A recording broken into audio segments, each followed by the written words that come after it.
Hello guys, good morning. Nag-check ko dire sa among sapa kay nagulan man gud siya 2 inches ang ulan ganina. Kusog-kusog siya. Gi-check na ko dire. Na siya tubig. So dili na ko pwede i-open ang among gate para makagawas ang among mga kanding kay naami kanding nga gamay katubi taong adapted billy goat. Di isa pwede kay basig manglabang siya diri itong gamay nga kanding kalibutan basig na anod siya aning baha. So dili na lang nako to i-open ang among gate para unta makagawas sila, pero karon nga adlaw dili na ko i-open kay napasay bahong ugma na siguro nako i-open kay hinay-hinay na ni siyang baha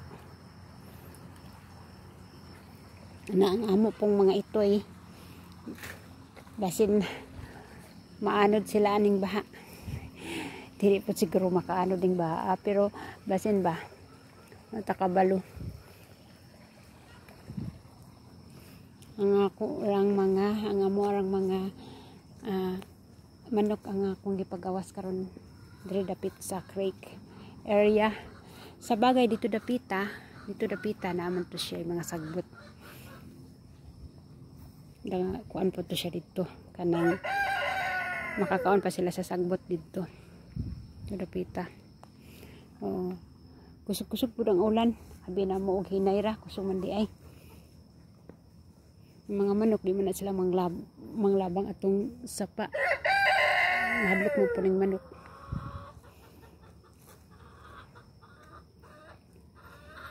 Hi Peter among iro nga si ang among manok nga si Peter. Nahalaan kag iro. Hi Peter. Kuan na din ni siya kaning among manok 1 year na sila.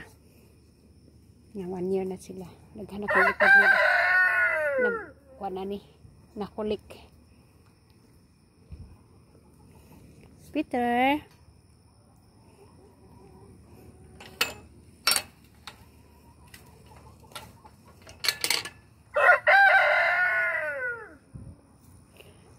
Susihon ako ang mga vegetable.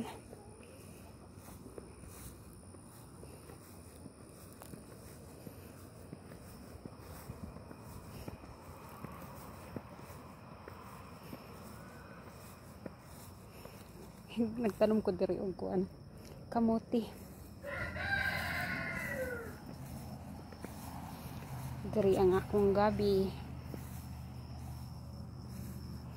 Tanong po ko gabi dire guys. Kamuti. Yan ang hambo ng akong mga kamuti.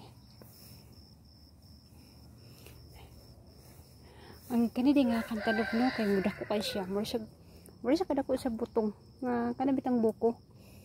Napadjud ako kay dito sa likod.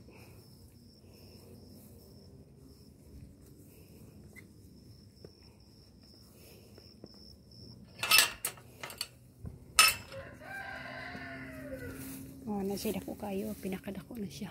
Dako ulit kayo siya. Mga kantalop. May ako mga butter squash.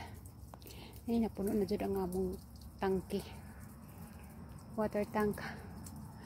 Kay sige man ko magpagas kong tubig. Kasi malimtan ako.